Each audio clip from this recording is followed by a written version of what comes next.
नमस्कार मित्रों, मैं वैद्य हंसराज चौधरी श्री नवग्रह आश्रम सेवा संस्थान से।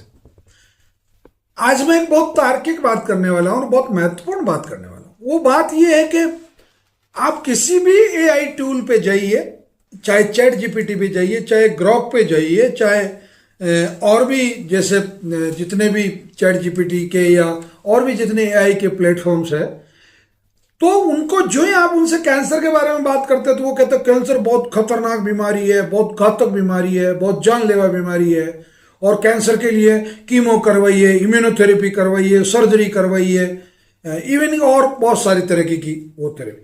ठीक है, चूंकि यही मॉडल है, उनको ऐसा बताया गया इसलिए वो बता रहे।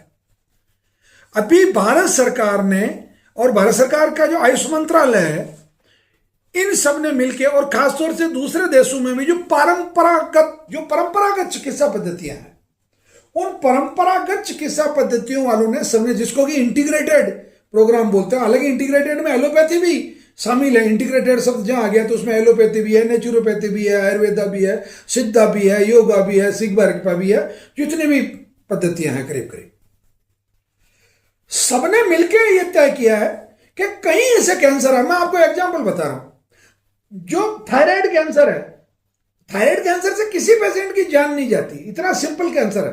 30-40 साल तक आपकी बॉडी में यूं डोरमेंसी में पड़ा रहता है।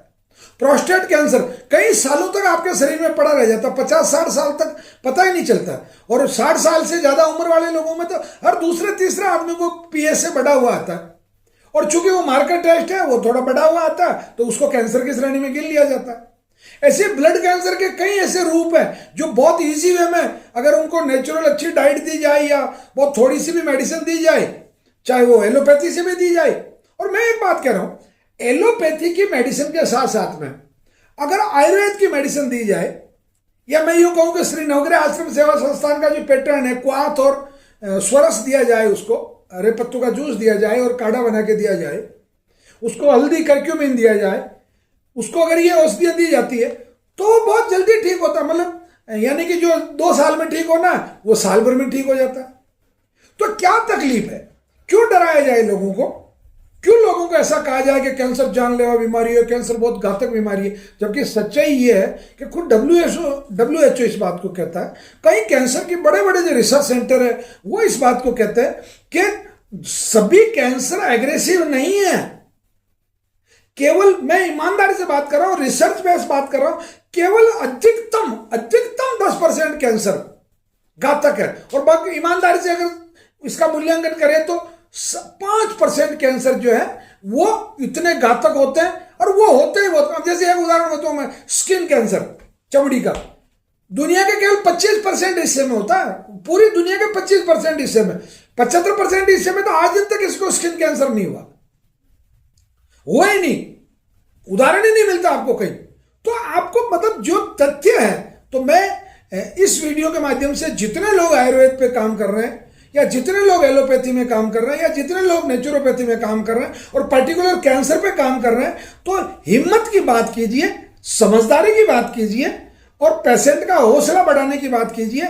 ये केवल घातक है, जानलेवा है, घातक है, जानलेवा। अब इसका एक उदाहरण बताता हूं आपको। बिजली के करंट से आदमी मर जाता है ना, हाँ बिल्कुल आप कहेंगे मर जाता, तो बिजली घातक है। बल्ब किससे जलाओगे, टीवी किससे चलाओगे, कुएं में से पानी किससे खींचोगे, मोटर किससे चलाओगे, आपका मोबाइल रिचार्ज किससे करोगे, या आपके जो मोबाइल के टावर है ये किससे चलाओगे। केवल 100 में से 99 फायदे हैं कि बिजली अच्छी है, और एक चीज है कि जिससे आदमी करंट से मर सकता है। सेम वही कहानी कैंसर के अंदर है। तो ये केवल 2-4-5% कैंसर जो खतरनाक है, उसको व्यापार के खातिर खतरनाक कह देना, ये बिल्कुल न्याय संगत नहीं है। इस पे एआई टूल्स के जो मालिक हैं, जो इसको ऑपरेट करते हैं, जो इंजीनियर ऑपरेट करते हैं, मैं तो उनको भी एक हम्बल रिक्वेस्ट कर रहा हूं, एक प्रार्थना कर रहा हूं कि आप इलाज बताइए, कोई तकलीफ नहीं। कीमोथेरेपी से ठीक होता, मैं भी कहता हूं होता, इम्यूनोथेरेपी से मैं भी मानता हूं कि होता, टारगेट थेरेपी से मैं भी मानता हूं होता, सर्जरी से मैं भी मानता हूं होता, परंतु इनसे होता और किसी से नहीं होता, ये कहना बहुत गलत है। ये बहुत घातक है। या कैंसर ठीक ही नहीं होता, ये कहना भी बहुत खतरनाक है। तो फिर लोग क्यों इलाज करवा रहे हैं? केवल एक शब्द आप काम में लेते हैं, लाइफ बेटर हो जाती, लाइफ बेटर। आप 50 लाख 60 लाख रुपए खर्च करवा के किसकी लाइफ बेटर कर रहे हो? ये तो एक वास्तव में विचारणीय प्रश्न है।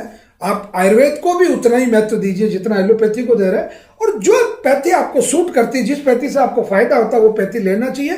परंतु कैंसर को महिमा मंडित मत कीजिए, डरावना मत बताइए, और उसको इतना डरावना बता के कैंसर रोगियों को मत डराइए। ये मेरी आपसे विनती है, क्योंकि कैंसर अवेयरनेस पे जो लोग काम कर रहे हैं उन सबसे मैं पुनः निवेदन कर रहा हूं कि आप कैंसर की जो सच्चाई है, जो तथ्य है, जैसे मैंने इस वीडियो में तथ्य बताए वो बताइए।